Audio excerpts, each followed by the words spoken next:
आज सोलापूर शहरातल्या महानगरपालिकेच्या निवडणुकीच्या अनुषंगानं प्रभाग 9 मध्ये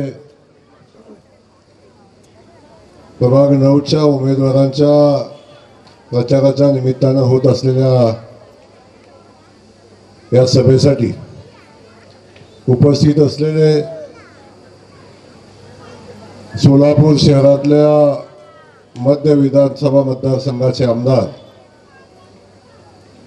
आणि ज्या आमदारांनी आपण सगळ्यांनी निवडून दिल्यापासून माझ्या मतदारसंघाचे प्रश्न सुटले पाहिजेत, ज्या लोकांनी माझ्यावर विश्वास टाकला, ज्या लोकांनी मला आमदार केलं,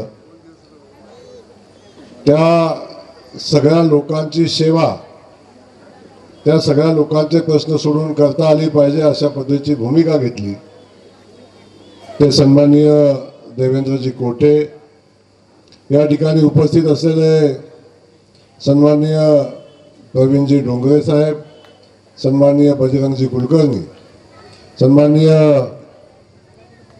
सुरेश चिखली, सन्माननीय बापूराव क्षीरसागर, सन्माननीय अजय कुलकर्णी, सन्माननीय अक्षय अंजिखाने, गणेश साळुंके, ज्ञानेश्वर गवते, राहुलजी कोठे, असे अनेक सन्माननीय वास्तविक या ठिकाणी उपस्थित आहेत. सगळ्यांची नावं घेतली पाहिजेत, परंतु खास करून या प्रभागाचे उमेदवार सन्माननीय मेघनाथजी यमोल, सन्माननीय शेखरजी इंगे, सन्माननीय मंजरी कादंबरी, सन्माननीय पूजा वाडेकर आणि आपण मोठ्या संख्येनं या ठिकाणी उपस्थित असलेले सगळे मतदार बंधू आणि भगिनी, खास करून आमच्या सगळ्या लाडक्या बहिणी, सगळ्यांचं मी मनापासून या ठिकाणी स्वागत करतो.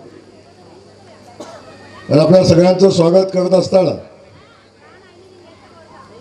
सोलापूर शहराची महानगरपालिकेची निवडणूक हे सोलापूर शहराचं भविष्य येणाऱ्या 5 वर्षामध्ये आपण कुणाच्या ताब्यात देणार आहोत. सोलापूर शहराचे प्रश्न येणाऱ्या 5 वर्षात कोण सोडवू शकतो हे ठरवणारी ही निवडणूक आहे. आणि ही निवडणूक आता अंतिम टप्प्यामध्ये आलेली आहे. सोलापूर शहरातल्या विविध प्रश्नासंदर्भात, या शहरातल्या आमच्या लाडक्या बहिणीच्या, या भागातल्या लोकांच्या प्रश्नासंदर्भात चर्चा होणे, प्रश्न सुटले पाहिजेत. शेवटी या निवडणुका का असतात? निवडणुकीमध्ये आपण लोकांना का निवडून देतो? तर या भागातल्या लोकांचे प्रश्न सोडवण्याची जबाबदारी आपल्या सगळ्यांच्या वतीनं या लोकप्रतिनिधींच्यावर देतो, म्हणून या लोकांना आपण निवडून देत असतो. आणि आपण सातत्यानं पाहिले, या शहरातल्या जेवढे काही विषय आज आपल्यापर्यंत आहेत, खास करून या भागातला मगाशी जो विषय झाला, या शहरातल्या जमिनी, या प्रभागातल्या जमिनी शासकीय जमिनी आहेत आणि या जमिनी अजून वर्षानुवर्ष लोक या ठिकाणी राहतात. त्या मालकी सदरी या लोकांचं नाव अजून लागलं नाही, मालकी अजून त्यांची झालेली नाही.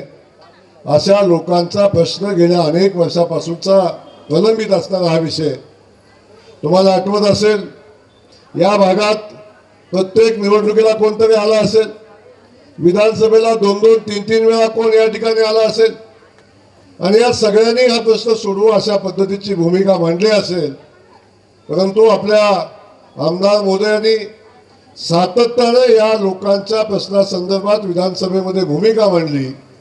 फक्त भूमिका मांडली नाही, विधानसभेमध्ये मंत्र्यांचं आश्वासन घेतलं, मुख्यमंत्री महोदयांच्या समोर हा प्रश्न मांडला आणि हा जवळजवळ 1000 घरांचा जो विषय आहे, 1000 घराच्या मालकांचा जो विषय आहे की त्यांच्या नावावर त्यांची घरं, त्यांच्या जागा, त्यांचे प्लॉट झाले पाहिजेत, ही भूमिका सन्माननीय देवेंद्रजींनी घेतली. आपल्या मुख्यमंत्री महोदयांच्याकडे पाठपुरावा केला. मी आज आपल्याला सांगतोय, तुमच्या सगळ्यांचा एवढ्या दिवसाचा प्रश्न येणाऱ्या 2-3 महिन्यामध्ये सोडवण्याची जबाबदारी या राज्याचे महसूल मंत्री आदरणीय देवेंद्र बावनकुळे साहेबांनी घेतलेली आहे. परंतु ही जबाबदारी घेत असताना आपल्या सगळ्यासोबत पालकमंत्री म्हणून मी पण स्टेजवर होतो, कोठे साहेब स्टेजवर आहेत. मी आपल्याला शब्द देतोय की येणाऱ्या 3-3.5 महिन्याच्या आत या प्रभागातल्या सगळ्या लोकांच्या घराचा प्रश्न आपण सोडवू. प्रत्येकाचं घर त्याच्या नावावर होईल अशी व्यवस्था आपण उभी करू. ही फक्त निवडणुकीपुरतं दिलेलं आश्वासन नाही, तर दिलेलं प्रत्येक आश्वासन पूर्ण करणारा भारतीय जनता पक्ष आहे. आणि आदरणीय बावनकुळे साहेबांनी असंख्य असे निर्णय घेतलेले आहेत. पण आता निर्णय आपल्या 9 प्रभाग आणि त्याच्या बाजूच्या 12 नंबरमधले असतील आणि आमचे स्वातंत्र्यनगर असेल किंवा कामगार चाळे असतील, या चाळीतले प्रश्न सुटतील. सामान्य माणसाला केंद्रबिंदू मानून विकासाची भूमिका घेतली. खास करून या मध्यच्या सगळ्या जनतेला, माता भगिनींना मी धन्यवाद देईन की तुम्ही कोठेंच्या देवेंद्र कोठे सारखा एक युवा आणि सामान्य माणसाची सेवा करणारा इमानदार आमदार आपण निवडून दिलेला आहे. तर आपण बघितलं मागच्या 3 निवडणुका झाल्या आणि या भागातला प्रश्न सुटला का? या भागातल्या वसाहतीचा प्रश्न सुटला का? शासकीय जमिनीचा सुटला का? पाण्याचा सुटला? आता मगाशी आपल्याला बोललो, देवेंद्रजी बोलले की या भागातला पाण्याचा प्रश्न आम्हाला सोडवायचा आहे. आपण हा पाण्याचा प्रश्न सोडवत असताना असा आमदार होणे नाही की ज्यानं शब्द दिला आहे की जर तुम्हाला रोज पाणी दिलं नाही तर पुढच्या वेळी मत मागायला येणार नाही. हे मनाची हिंमत त्या आमदारामध्ये असायला पाहिजे, लोकप्रतिनिधीमध्ये असायला पाहिजे. ती हिंमत देवेंद्रजींनी दाखवली. आता दुहेरी पाईपलाईनचं काम झालं, पाकणीचा प्लॅन्ट आता होतोय आणि खास करून या शहरातली जी पाण्याची अंतर्गत व्यवस्था आहे, या ज्या पाईप आहेत त्या 30-30, 40-40 वर्षापूर्वी केलेली ही पाईपलाईन आहे. ही पाईपलाईन जोपर्यंत नव्यानं आपण करत नाही तोपर्यंत लोकांना रोज पाणी देणं शक्य नाही. ही भूमिका आपल्या आमदार साहेबांनी मुख्यमंत्री मोदयांच्याकडे मांडली आणि मला सांगायला आनंद होतो तुमच्या शहराच्या पाईपलाईनचं तर पाणी आता पोचलंय, पण शहरातलं पाणी सुद्धा लोकांच्या पर्यंत व्यवस्थित पोचावं, रोज पोचावं म्हणून 892 कोटी रुपयाची पाण्याची योजना मंजूर झाली. त्याचं टेंडर पण निघालेलं आहे. एकदा देवेंद्र कोटेंचं कौतुक आपण या निमित्तानं आपण या सगळ्यांनी मिळून केलं पाहिजे. एका बाजूला ते पाईपलाईनचं काम चालू आहे, दुसऱ्या बाजूला आपण बघितलं विमान सेवा चालू झाली. आज शहरामध्ये विमान येते, आपल्याला अभिमान वाटतो का नाही? अभिमान? अरे आमच्या सोलापूरला विमान चालू झालं. या सोलापूर शहरामध्ये राज्याचं नेतृत्व होतं, आपण सगळ्यांनी अनुभवलं. पण कुणाला जे जमलं नाही ते काम आपल्या शहरातल्या आमदारांनी पाठपुरावा केला आणि राज्याचे मुख्यमंत्री आदरणीय देवेंद्र फडणवीस साहेबांनी केलं. पहिल्यांदा गोव्याचं विमान चालू झालं. अनेक लोक म्हणली गोव्याला कसं काय, कोण जाणार आहे गोव्याला? आता गोव्याचं विमान फुल चाललंय. आता पुन्हा म्हणले मुंबईचं विमान चालूच होणार नाही, गॅरंटीनं सांगतो. आता एखादं काम व्हावं म्हणून गॅरंटी देणारा खासदार आपण बघितलाय, पण काम होणार नाही म्हणून गॅरंटी देणारा खासदार इथं पहिल्यांदा मी बघितलाय. पण ती त्यांची जी गॅरंटी होती ती मोडीत काढली आपण. आता मुंबईचं विमान चालू झालं, आता आपला माणूस इथं विमानानं मुंबईला जातोय, मुंबईतनं इथं येतोय. आता मुंबई चालू झाल्यावर आमच्या अनेक इथं लोक बसलेले ज्येष्ठ नागरिक आहेत, आमच्या भगिनी आहेत. आता या म्हणायला लागल्या सगळी माणसं आमच्याकडे विठ्ठलाचं दर्शन घ्यायला येतात, तुळजाभवानीचं दर्शन घेतात, सिद्धेश्वराचं दर्शन इथे येऊन घेतात, अक्कलकोटला जाऊन स्वामीजींचं दर्शन घेतात. आम्हाला तिरुपतीला बालाजीला दर्शन घ्यायला जायचंय. आता तिरुपतीची विमान सेवा सुद्धा येणाऱ्या 1-1.5 महिन्याच्या आत चालू होते. आणि आता आमची भगिनी इथं विमानात बसली की बालाजीला जाऊन बालाजीचं दर्शन करून येईल. आता ती विमान सेवा चालू होते. आमचं सोलापूर शहर हे आता जगाशी जोडलं जातंय. आज जगाच्या नकाशावर सोलापूर आमचं बिडी कामगारांचं शहर. यंत्रमाग कामगारांचं शहर, आमच्याकडे चटणी काय म्हणतो आपण, शेंगा चटणीचं शहर, याच्यासाठी फेमस होतं. आता आमचं सोलापूर शहर हवाई मार्गाने जोडलं. आता अमेरिकेतल्या माणसांनी सर्च केलं सोलापूरला विमान जातं का, तर जातं म्हणून दिसल. ही परिस्थिती आज आता निर्माण झाली, लक्षात असू द्या. आता आपण बघितलं पाण्याचा विषय सुटला. आपल्या सोलापूर शहरातले अनेक युवक आता कामाच्या निमित्तानं पुण्या मुंबईला जायला लागली. यंत्रमाग कामगार कमी झाला. बिडी कामगार बघितला पण बेकार झाले. आपल्या नव्या पिढीतले शिकलेल्या मुलांना इतर व्यवसायासाठी MIDC मध्ये काम मिळेना, शहरामध्ये काम मिळेना. ही सगळी मुलं आता जायला लागली मुंबईला, पुण्यामध्ये, पिंपरी चिंचवडला, बेंगलोरला जाऊन IT कंपन्यात काम करायला लागली. 6 महिन्यापूर्वी मुख्यमंत्री या सोलापुरात आले आणि त्यांना आपण सांगितलं, मुख्यमंत्री महोदय, सोलापूरचं वैभव पुन्हा आणायचं असेल. आपण पाहिलं शहराची लोकसंख्या वाढताना आपण बघतो, अनेक शहराची लोकसंख्या वाढते, आमच्या सोलापूरची कमी होते. तेव्हा सोलापूरचं वैभव पुन्हा या सोलापूरला मिळालं पाहिजे. यासाठी आमच्या युवकांच्या हाताला काम सोलापूर शहरात मिळालं पाहिजे. म्हणून मुख्यमंत्री महोदयांच्याकडे आपण मागणी केली आणि सोलापूर शहरामध्ये IT पार्क झालं पाहिजे भूमिका घेतली. आता तुम्हाला सांगायला आनंद होतो, IT पार्कची जमीन फायनल झाली आणि IT पार्कही मंजूर झालं. आता येणाऱ्या 3-4 वर्षामध्ये सोलापूर शहरामध्ये IT पार्क होईल आणि आमच्या सगळ्या इंजिनियर पोरांना, शिकलेल्या मुलांना आता इथं काम मिळेल. या शहराच्या विकासाचा संकल्प घेऊन भारतीय जनता पक्ष आणि राज्याचे मुख्यमंत्री काम करतायत. आपल्या सगळ्यांना सांगायचंय, आमच्या लाडक्या बहिणी इथं बसलेल्या आहेत, आपण इथं बसलाय. प्रत्येक माणसाला केंद्रबिंदू मानून मोदीजी काम करतायत, देवेंद्रजी काम करतायत. इथं बसलेल्या प्रत्येक माणसासाठी एक ना एक योजना आपल्याला सगळ्यांच्या समोर, प्रत्येकाला एका ना एका योजनेचा लाभ होतो हे आपण सगळेजण पाहताय. आमच्या लाडक्या बहिणी बसलेल्या आहेत. आता निवडणुकीच्या अगोदर लाडकी बहीण योजना आली आणि त्या लाडक्या बहीण योजनेमध्ये आपण सगळ्यांनी बघितलं, आमचे सगळे लोक म्हणले लाडकी बहीण योजना ही निवडणुकीसाठी आणली आहे. निवडणूक झाली की योजना बंद होईल म्हणले का नाही? म्हणले का नाही? सगळे झाली का बंद? झाली का? काही एक गोष्ट लक्षात ठेवा, आपल्या देवाभाऊने आपल्याला शब्द दिला लाडक्या बहिणीला, जोपर्यंत मी मुख्यमंत्री आहे तोपर्यंत लाडकी बहीण बंद होणार नाही. लाडक्या बहिणीच्या अकाउंटवर येणारे पैसे बंद होणार नाहीत.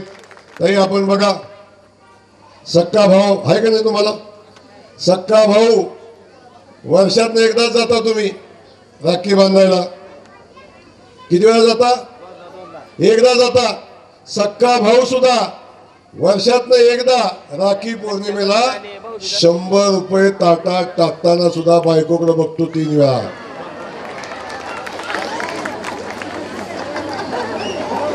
तीन वेळा बायकोकडे बघतो. बायकोने हो म्हणलं तरच, नाही तर खिशात घालतो परत. कराय का खोटं आहे? कराय का नाही? आता तुमचा देवा भाऊ प्रत्येक महिन्याला 1500 रुपये तुमच्या खात्यात टाकतो. ध्यानात ठेवा, 1500 रुपये तुमच्या खात्यात टाकतो. कधी आमच्या बहिणीला सन्मान नव्हता, तो सन्मान आमच्या देवाभाऊने दिला, भारतीय जनता पक्षाने दिला, लक्षात असू द्या. नाहीतर 100 रुपये मागून घ्यायचं म्हटलं तर किती वेळा मागायला लागायचे? किती वेळा? 10 वेळा. आणि 100 रुपये दिलं तरी हिशोब किती वेळा द्यायचा परत?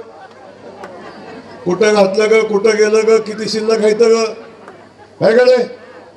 आता ह्या सगळा हिशोब मागायचे. आता हेच गडी म्हणतात तुझ्या अकाउंटला आहे का ग काय शिल्लक? हा सन्मान बहिणींना कधी मिळाला असता का? कुणी दिला? कुणी? देवाभाऊला ऐकायला जायला पाहिजे. कुणी दिला? देवाभाऊने दिला, भारतीय जनता पक्षाने दिला. त्या देवाभाऊच्या मागे उभं राहायला लागेल का नाही? राहायला लागेल का नाही? देवाभाऊच्या कमळाच्या पाठीशी उभं राहायला लागेल. इथं बसलेल्या सगळ्या जनतेला मी सांगेन, प्रत्येकासाठी योजना आहे. आता कोण आजारी पडलं 5 लाखापर्यंत उपचार मोफत मिळतो दवाखान्यामध्ये. आजपर्यंत घडलं कधी? 5 लाखापर्यंत मोफत उपचार मिळतात. रेशनिंगचं धान्य पैसे घेऊन जायला लागायचं का नाही? आता 1 रुपया न्यायला लागत नाही, पण जाताना एक मोठं पोतं घेऊन जायला लागतं. बरं म्हणून येतं का नाही? आणि शिल्लक राहिलेलं बाजारात जातं का नाही? हे सगळं कुणी दिलं आपल्याला? आजपर्यंत का नाही मिळालं? आतापर्यंत सरकार होतं ना, पण आतापर्यंत सरकारच्या मंत्र्याच्या खिशात जायचं, मुख्यमंत्र्याच्या खिशात जायचं. आता आमच्या जनतेच्या खिशात जातं, जनतेच्या घरात जातं. हे भारतीय जनता पक्षाने केले, लक्षात ठेवा. म्हणून आपल्याला मला सांगायचंय, जे आपल्यासाठी काम करतं, जे आपल्याला ताकद देतं, जे आपल्याला बळ देतं, आपल्या पाठीशी उभं राहतं, ते सरकार आपलं, तो पक्ष आपला. आणि तो भारतीय जनता पक्ष आहे. मोदीजींच्या पासून देवेंद्रजींच्या पर्यंत. आणि आपले हे सगळे आमदार आज शहराच्या विकासाचं काम करतात. आपल्याला रात्री अपरात्री कधी अडचण आली तर ही माणसं उभी राहतात. समोरची माणसं येतील, सांगतील. बघा, सांगा, रात्री अपरात्री फोन आला, अडचण आली, कोटे साहेबांना फोन केला, उचलतील का नाही? उचलतील का नाही? आणि आणखीन कोणाला केला तर दिल्लीत. तेव्हा लक्षात ठेवा, आपल्याला आपली माणसं, आपल्यात राहणारी, आपल्यासोबत काम करणारी ही माणसं आपली असतात. ही भूमिका घेऊन आपण काम केलं पाहिजे. म्हणून मी आपल्याला विनंती करतोय, या तुमच्या सगळ्या प्रश्नासंदर्भात, खास करून या प्रभागातल्या जमिनीचा प्रश्न असेल किंवा आपल्या सगळ्या प्रश्नासंदर्भात देवेंद्र कोटेजी ताकदीने काम करतायत. आणि हे सांगण्यासाठी आलोय, पालकमंत्री म्हणून कोटे साहेबांच्या तुमच्या पाठीशी ठामपणे मी उभा आहे, हे सांगण्यासाठी आलोय. आपलं सरकार उभं आहे हे सांगण्यासाठी आलोय. आपण सगळ्यांनी आमच्या या उमेदवारांच्या पाठीशी उभं राहावा. आणि चारीच्या चारी उमेदवारांना, कुठे गेले उमेदवार? आमचे अमोल साहेब असतील, शेखरजी इगे साहेब असतील, आमच्या मंजली ताई असतील, आमच्या पूजाताई असतील, या चारही उमेदवारांना निवडून देण्याचं काम तुम्ही करा. आम्ही सगळेजण तुमच्या सेवेत कुठे कमी पडणार नाही, हा शब्द या निमित्तानं आपल्या सगळ्यांना देतो. कमळ चिन्हासमोरचं बटन आपण सगळ्यांनी दाबून या सगळ्यांना महापालिकेमध्ये पाठवायची जबाबदारी आपण सगळ्यांनी घ्यावी. आम्ही बाकी सगळी जबाबदारी आम्ही घेऊ, असा शब्द या निमित्तानं देतो. आपल्या सगळ्यांना पुन्हा एकदा धन्यवाद देतो.